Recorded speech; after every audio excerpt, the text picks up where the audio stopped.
Hello అండి, welcome to Srimayi home foods. ఈరోజు మనం బెల్లం అరిసెలు ఎలా చేయాలో నేర్చుకుందాం. దానికి కావలసిన పదార్థాలు: బెల్లము ఒక 400 గ్రామ్స్, ఇలాచీ పౌడర్ 1/2 టేబుల్ స్పూన్, ఆయిల్ పచ్చి ఆయిల్, నువ్వులు, తడి బియ్య పిండి అంటే బియ్యంని నైట్ 7 o'clockకి నానబోసుకొని మార్నింగ్ 10 o'clockకి పిండి మిల్లులో పట్టించుకున్నానండి.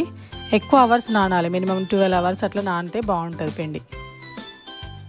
400 గ్రామ్స్ బెల్లానికి 600 గ్రామ్స్ పిండి పడుతుంది, అంటే కేజీకి 3/4 kg పిండి పడుతుంది.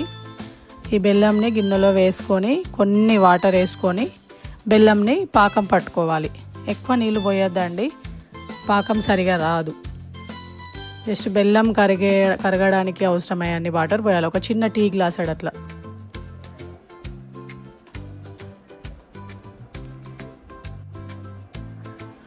బెల్లంని కరిగించుకోవాలి, ఎక్కువ వాటర్ వేయద్దండి.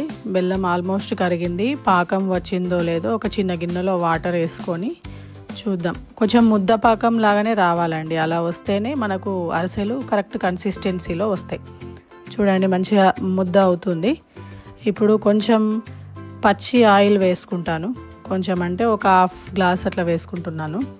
తర్వాత ఫ్లేవర్ కోసం నేను ఇంట్లో తయారు చేసిన నెయ్యి 1 టేబుల్ స్పూన్ వేస్తున్నాను. తర్వాత నువ్వులు వేస్తున్నానండి. నువ్వులు పిండిలో ఇందులో కొన్ని వేస్తాను, కొన్ని పైన అద్దుతాను.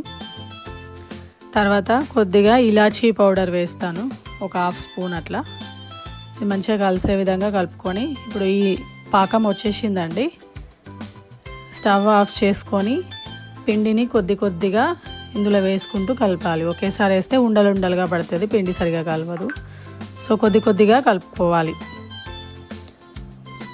ఇది తడి బియ్య పిండి కాబట్టి ఎక్కువ అవసరం పడదండి, అంటే మీన్స్ పాకం తక్కువనే అవసరం పడుతుంది.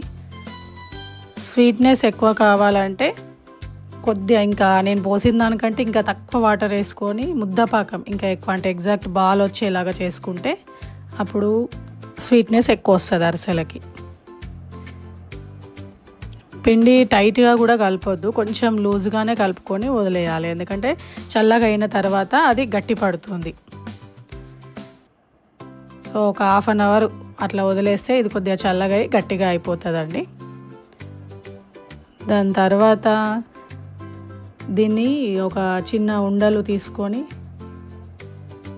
ఒక ఉండ తీసుకుని చూడండి, గట్టిగా అయింది పిండి.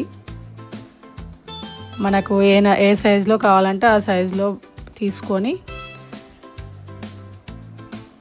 వీటిని ఇప్పుడు నువ్వులలో ఈ పిండిని ఒక కవర్ తీసుకున్నా అండి.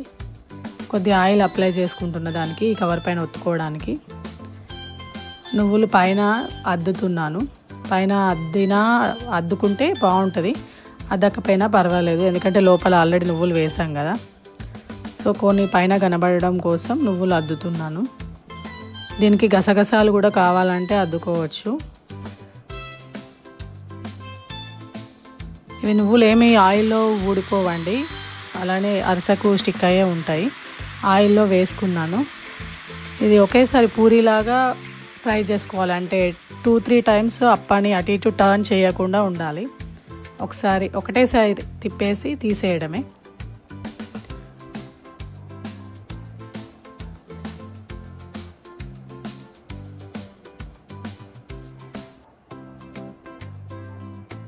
అంతే, 2 వైపులా ఇలా పూరీలాగా కాల్చుకొని తీసేయడమే అండి. మరీ ఎక్కువ ఫ్రై చేస్తే గట్టిగా వస్తాయి. సో ఇప్పుడు ఆయిల్లో నుండి తీసేసి, నా దగ్గర ఈ అరిసెలు ఒత్తే చెక్క ఉందండి, ఆ చెక్కతో ఎక్స్ట్రా ఆయిల్ని పిండేసుకుంటున్నాను. చూడారా, ఎంత గట్టిగా ప్రెస్ చేసినా కానీ పిండి ఏమీ బయటికి రావట్లేదు, ఆయిల్ బయటకు వచ్చేసింది. అరిసె రెడీ అయిందండి.